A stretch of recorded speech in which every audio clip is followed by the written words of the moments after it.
రాష్ట్ర ప్రభుత్వం ఏ ప్రభుత్వం అయినా దీ పాలసీ ప్రకారం ఆశిస్తున్నది ఏమిటంటే నాన్ రిటర్నబుల్ 2 లక్షలు వేస్తే ఒక్కో షాపుకు 20 మంది వేస్తే ఎంత ఎక్కువ మంది డబ్బులు ఇస్తే అప్లికేషన్ పెడితే అంత ఆదాయం ఫస్ట్ ఫేజ్లో ప్రభుత్వానికి వస్తుంది. ఇవాళ అసలు ఎనీట్లా వేస్తే ఊరుకోమంటున్నారు, భయపడుతున్నారు. 30 లక్షలు కడితే మనం మిగలదేమోనని 2 లక్షలు కట్టి వేసేవాడు కూడా వెనక్కి వెళ్ళేటటువంటి పరిస్థితికి వాళ్ళు ఏర్పడింది.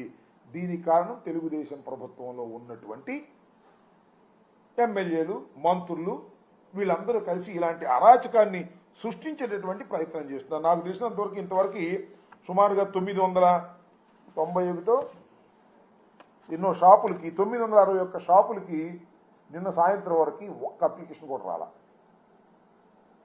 సరే ఆ షాప్ బాగోలేదని రాలేదంటే అది వేరే అంశం. భయపడుతున్నారు.